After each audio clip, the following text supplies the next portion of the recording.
and welcome to Aligned on AI, the podcast where we have real conversations with business leaders about what's changing in their industries and where AI may actually help. So today I'm delighted to be joined by Vanessa Bright, based in Annapolis, Maryland, in the US, who has spent many years working across social impact leadership and environmental initiatives, and now leads both the Maryland Reentry Resource Center and the environmental social enterprise GreenLift. Vanessa's work is particularly interesting because it sits at the intersection of social impact, environmental restoration, and workforce development through the Maryland Reentry Resource Center. She helps people who are returning from incarceration to rebuild their lives, while GreenLift provides environmental restoration training and employment opportunities. And as I found out from Vanessa, this is one of those unpredictable journeys where a small garden project has somehow turned into a landscape and an environmental restoration and enterprise. I think many of us start with creating a few planting beds, but not everyone ends up launching a business because of it. So in this conversation, we explore second chance employment, social impact leadership, environmental restoration as a pathway to employment, funding challenges in non-profit work, how technology and AI can support service delivery, and where AI might realistically help organizations deliver environmental and community-based work. So welcome, Vanessa. Could you start by telling us a bit about your background and what originally led you into social impact and non-profit work? Thank you for having me, Carl. So, like you said, my journey was not a planned one. I spent a lot of my career working in insurance in various ways, in all aspects of it. I had an Allstate insurance agency at one time. I was in the health insurance field with Care First, Blue Cross for a period of time. And then I started doing some financial literacy work just on the side, helping Girl Scouts get their badges. And ultimately, I started working for University of Maryland Cooperative Extension Program. And that's where I taught financial literacy and entrepreneurship in a women's prison. And that kind of changed things for me, getting to know the women that were in the prison. And then I wanted to do more. And I was able to do with a once a week class and eventually launched the nonprofit Maryland Reentry Resource Center. Then, as you stated, during COVID,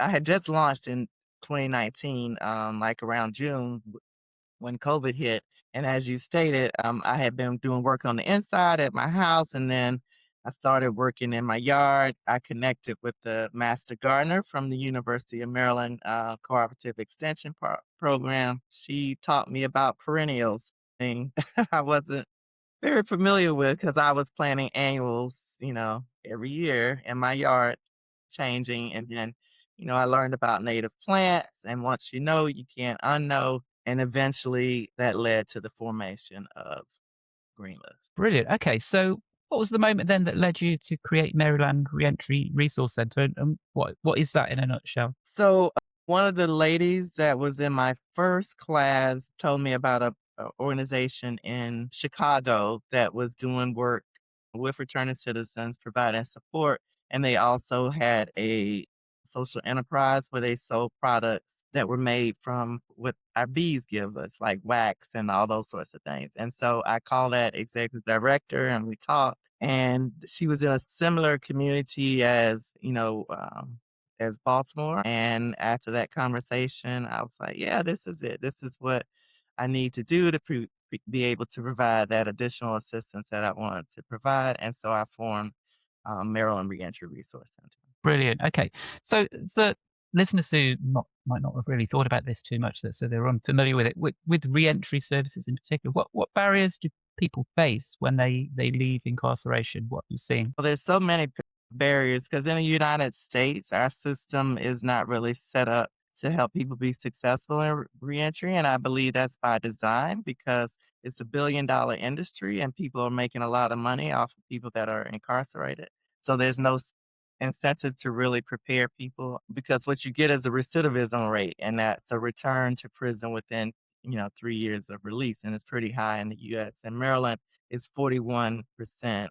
In the U.S., it's higher than that. I don't have the exact number. And so some of the barriers include things that are simple, just like they don't leave having all their credentials, like the birth certificate, social security card, and ID that can be used on the outside. So you need all those things to get services, any kind of state, local services like food services or health insurance, all that, or even to rent an apartment and to get a job. And so if you don't have those credentials, you're already behind. So you need those credentials. Transportation is a barrier because our transportation system is not as connected from the community that you live in to where the jobs are. So that's another barrier. There are housing issues if you don't have a family member or someone that's going to take you in. Because you weren't able to earn enough money to pay for those things once you get out. And then there's the trauma of being incarcerated, plus any trauma that you came with into incarceration. So there's a need for mental health services and often substance abuse treatment. So many things to deal with there. So, with the work that you're doing through the Maryland Reentry Resource Center, is that a primary element of what you're doing? You are literally taking them through that process to gain all those certificates or paperwork that they need, and I guess even some people don't even have access to computers or the internet. Right. Maybe just simple things like that that you or I might take for granted are just not available. Is that fair? Is that what's Yeah, happening? that's fair, and you hit on something else. So if you've been in there a long time, technology has changed, and so there are Yeah. people that come out, they've never used a cell phone, mobile phone, or a computer. So when everything is being done with those two things, that's another barrier that they have to get over, learn how to use those things, and so that's what we call wraparound services. So we're providing assistance with each of those barriers in a holistic way, trying to help people alleviate them one at a time. Yeah, that's brilliant. That's so good. So, how did the landscape and environmental restoration element develop and eventually lead to creation of GreenLift? Was that in parallel or did it come later? How did that No, come it, about? it came later. It came about 3 years later. And so after the master gardener was at my house in the environmental world, and in Annapolis and Anne Arundel County, it's pretty small, so everybody knows each other. So she connected me with some other people that do advocacy work or environmental work through their nonprofits. That is their primary focus. And I was on a call with them, learned about a grant, and so applied for the grant with their support. And then in 2022, fall of 2022, we got the grant to launch the program to teach individuals about stormwater maintenance. Now, of course, I didn't really know what that was at the time, but Yeah. in the process of writing the grant and talking to them, I figured it out. And so we started training in that, and also, of course, giving life skills training as well. And then they got an industry credential, which is called a Chesapeake Bay Landscape Professional credential here in the area where we are. And so it's very different from traditional landscaping, just mulching and planting any type of plant. I mean, our focus is on planting native plants. That's all we plant, and native trees. And then we remove a lot of the invasives. So things like English ivy, which are not native here, where we are, really ruining our tree canopy. And so we're pulling that type of stuff out and some other things that we're pulling out. And so that actually came from, that master gardener putting me in the right position, getting the grant.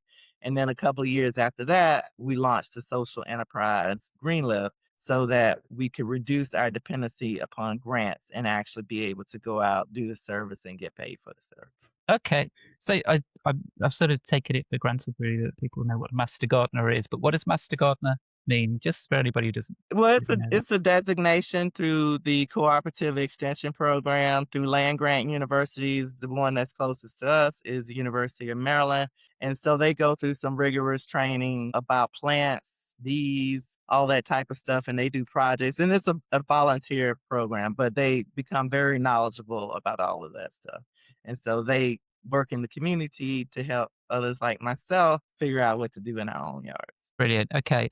So GreenLift then connects these sort of projects with second chance employment. So how does that model work? How does the connection happen? What happens in practice?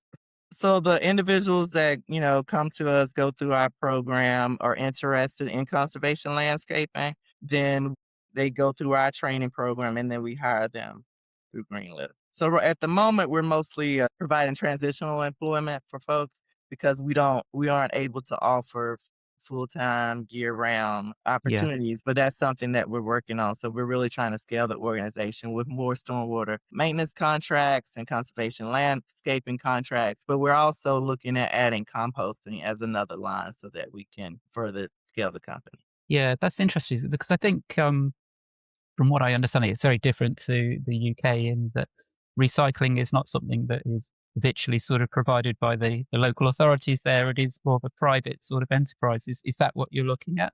So recycling here, we do have, and it really depends on the state that you're in. And so in Right. Maryland, we do have recycling as part of what the county offers. They pick up our trash, they also pick up our recycling. We have a recycling facility. Okay.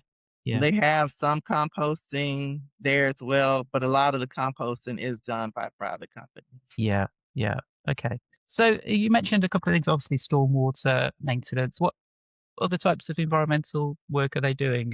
And what sort of sites are worked on, and what kind of businesses are you working with? Where are you getting this work from? So the work actually comes from the relationships and partnerships we made when we first launched the program. So we work a lot with environmental advocacy groups, land trusts. We do some municipality work. We've done some work with the Department of Natural Resources, which is a state agency. So for the most part, that's who we work with. We've had a couple of homeowners associations.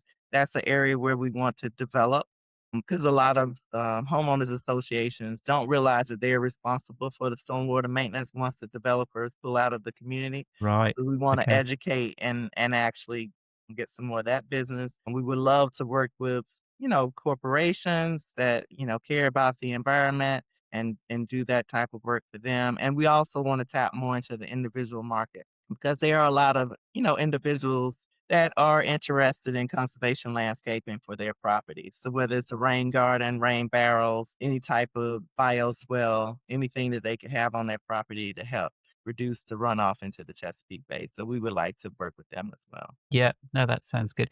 And do you get any resistance from potential clients when, they learn about where some of these people have come from, or are they actually really positive about it? Are they working with you? Do they see the real benefits of providing people with second chances and helping them in that sense? I would say for the most part, people are positive and want to work with us for that reason. Now, sometimes some of the bigger companies, like we've tried to um, subcontract with some of the larger companies that are doing that work, they seem to have more of a concern than just Right. even the residential customer was kind of interesting to me.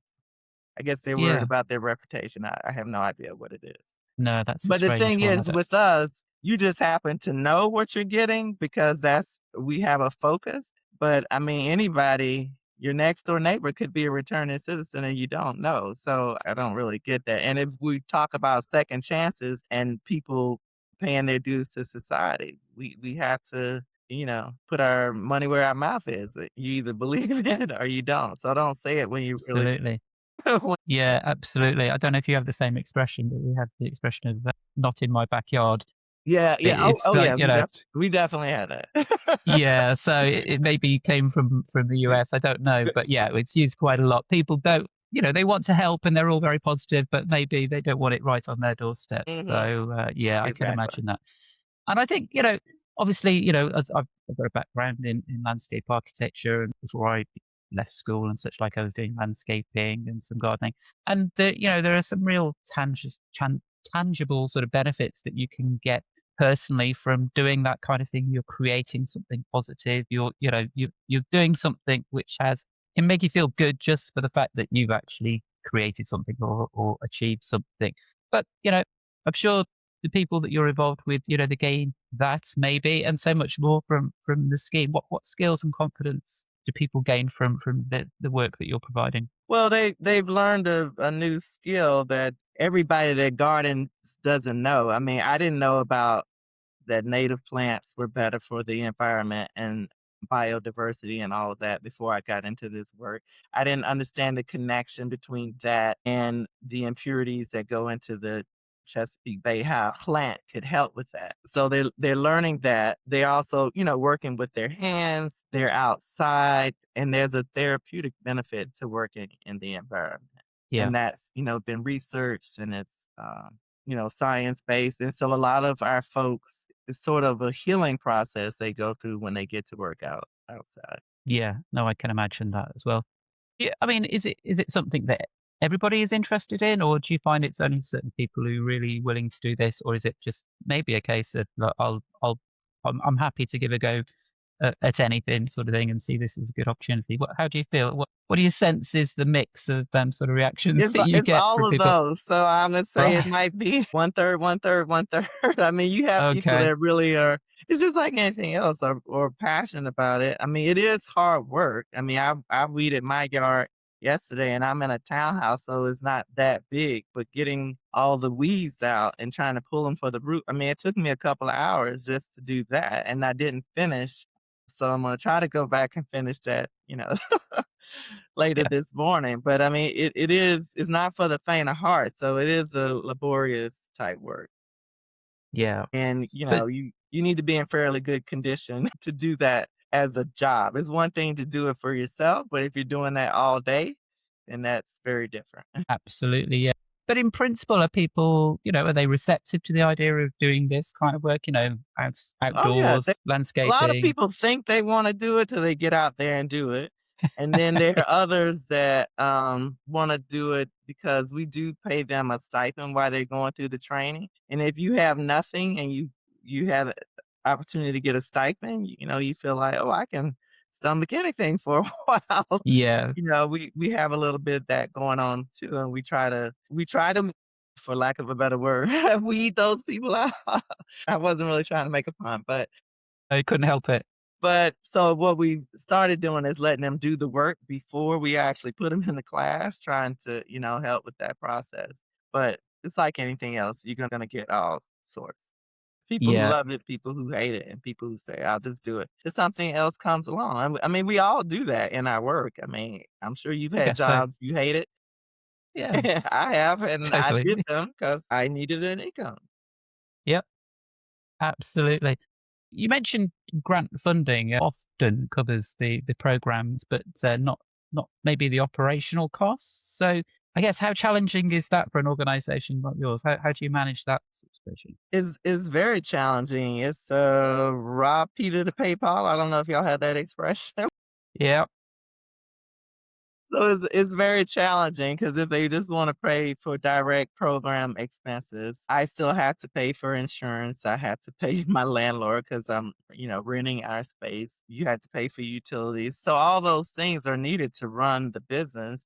Plus, you have to pay for people who might just be administrative in nature. So they're doing the accounting or the bookkeeping for the organization. And so those are non-glamorous expenses, but they are required expenses to run a business. So finding grants that are not restrictive, or sometimes they call it undiluted funds. Fundraising is one of the ways to do that. So when people donate to the organization, of course, we can use the funds for that.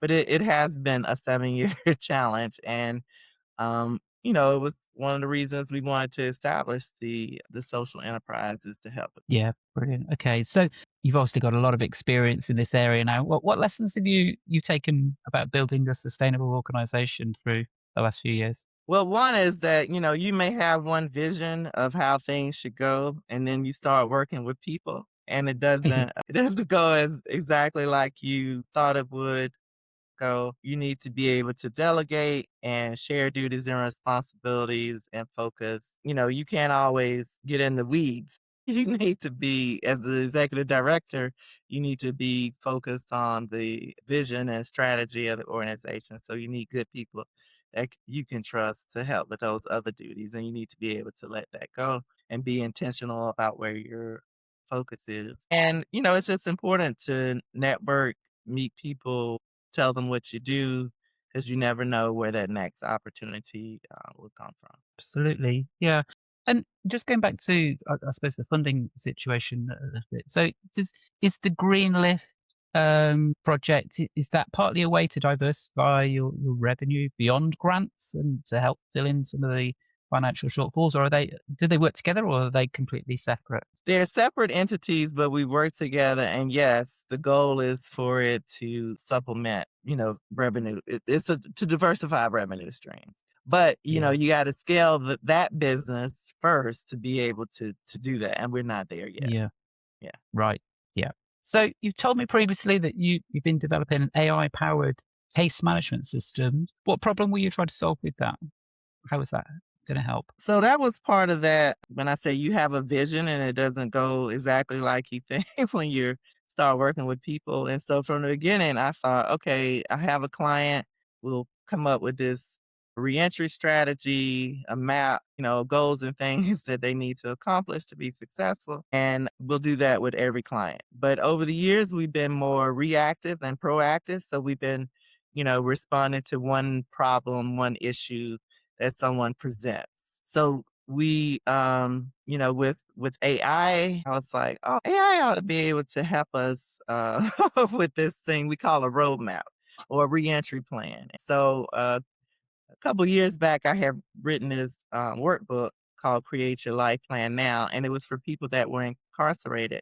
And I took the lessons I learned from when I was teaching inside and things I learned from the reentry program, and I created a workbook to help them prepare for their return home. So it had goal setting, it had career readiness, and entrepreneurship and financial literacy and character development. So I worked with an AI consultant. We took that workbook and we formed a AI case management portal where we would take all the information, do the assessments that we've been doing by paper, put them into this system, and using AI. That's more than I can explain how all that works. We put in a self-sufficiency model, so what people need to accomplish to be considered self-sufficient. We loaded that into the system, and then what it does is creates a individualized roadmap reentry plan for each person.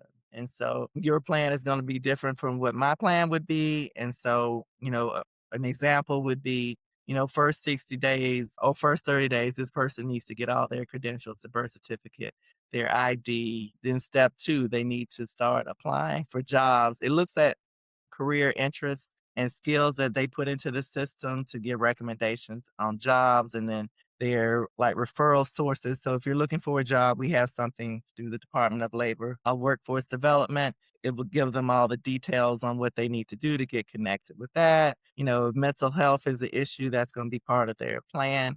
So we're still trying to tweak that. We've onboarded our clients. Our ultimate goal is to be able to provide this with the licensing fee to other reentry organizations and possibly any other organization that provides case management services. Because case managers have high case loads, it's a high burnout job, and so we feel that this tool will assist with that. Okay, yeah. So, I mean, how many people are working with you in your business at the moment? And is that saving people time then? Or is it saving you time? What difference has that made introducing that system? So we have about 6 people, but they do different things. So they don't all provide case management services. And they are, everyone's part-time except myself. And so, but what this does is not just about saving time. That's a big part of the reason that we wanted to develop it. And we also wanted to be able to help more people than we could with a limited staff.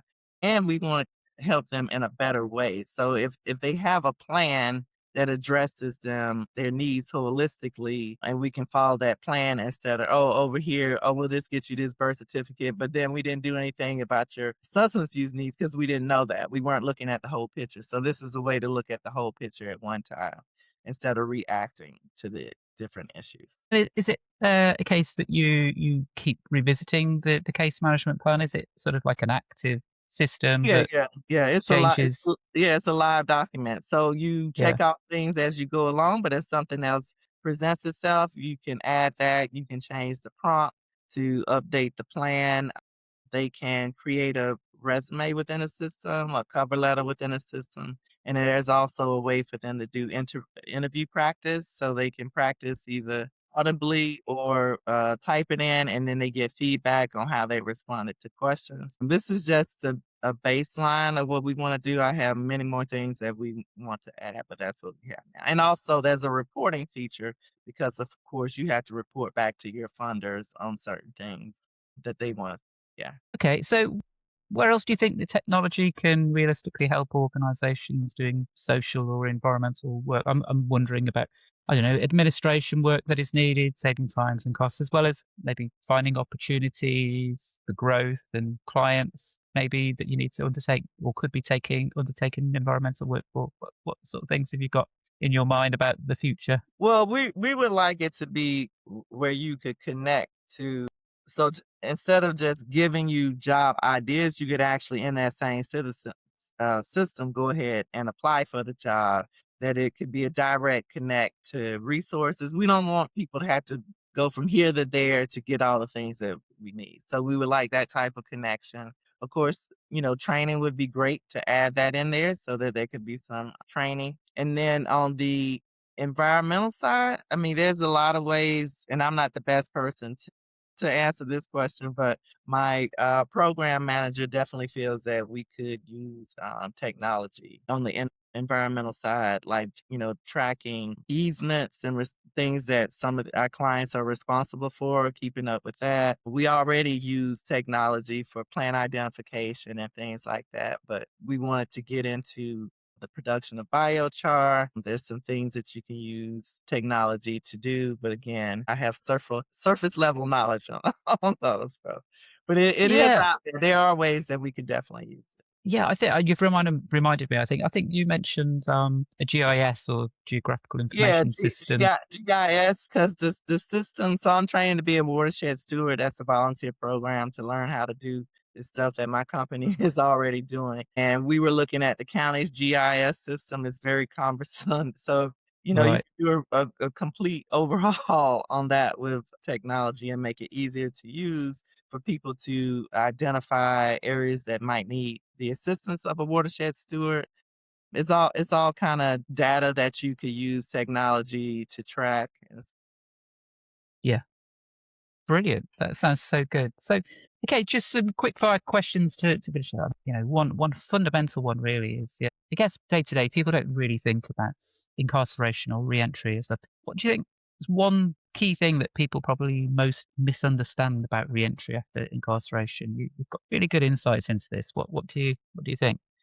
I'd say the number one thing is that, oh, they just need a job. And so that getting a job is going to solve all their problems. But because of the other things that I mentioned, the trauma, no transportation is an issue, housing, food instability, all those things, they had to figure out how to, work that system. And a job does not solve that, especially if you're not used to working a job. If you've not had a 9 to 5 and been required to show up to work, every day at a certain time. And so work ethic and all that's going to be an issue. You get the job, but can you keep the job? So you got to deal with those other barriers before you're even what I call work ready. Yeah, absolutely. So, if you were starting it all again, is there anything you'd do any differently, or do you feel like you've adapted to what's been put before you, and that's the only way you can work, or do you think you might have gone about things any different? So I would have had, and I never, this is just like if you started a business, I would have been more financially prepared myself to start. Like when I started, I didn't have a job, but I was like, there's nothing else I want to do. So why not start now? Yeah, So I would have done something else, for myself. I probably would have taken that job and then done this on the side or something. yeah, absolutely. I Yeah. But other suppose than that, yeah, I mean, I'm setting up my own business, and it can take a long time to really get to yeah. where you want to get because you think you've thought of everything, but actually there are so many other things that pop in along the way that you think actually that's fairly important that didn't think was important before. And if you're like Hmm. me, you want to do things properly, so it takes a bit of time to do it. And yeah, in the meantime, you've still got to pay the bills, such But if like you so. keep waiting till everything's, like, ready and perfect, you'll never start something. It's so true, so true. You've got to jump in. You've got to jump in, but you've got to be brave to do that. So, yeah, I understand that. Brave And or finally, crazy? brave or crazy? Yeah, I don't know which one I am. I don't feel very brave, so maybe I am crazy. Just finally, then, Vanessa, I ask all my guests this. So, is there one book that you might recommend which you consider to be a must read by everybody? Do you think this made a big difference in my life, or this is really relevant to what we talked about today? And I think yeah, it's a great resource for it, or just something you just really enjoyed reading. What's your one must read book? Well, the one that comes to mind for my journey is Simon Sinek, Start with the Why. And so, when you know the why that you're doing things, it makes it easier when you have those tough periods or those challenges, and you're less likely to, throw in the towel because there's a reason behind why you're doing this. Brilliant. I might have missed it. Who's the author of that one? Simon Sinek, Right. Got you. Simonsinek. Got you. So yeah, for a second there, I thought that was part of the title, but yeah. Mm, Okay, that's great. I will definitely share that with people in the posts that I put in, and I'll check it out myself. So, Vanessa, thank you so much for sharing your journey and practical experiences today. It's been fascinating to hear about how social impact, environmental restoration, and technology are intersecting in your work and what you've got planned. You're obviously making a big difference to a lot of people's lives. So, yeah, all credit to you. Very impressive. Great work. So thank you so much for joining me today, Vanessa. Thank you. And for our audience, if you enjoyed this episode too, please follow Aligned Minds AI on LinkedIn for practical AI tips or business insights and updates. Obviously, there'll be future episodes on Aligned on AI as well, so look out for those. I'll share details of today's podcast and guest on LinkedIn, YouTube, Spotify, and Apple Podcasts. So thank you for listening or viewing, and we'll see you next time.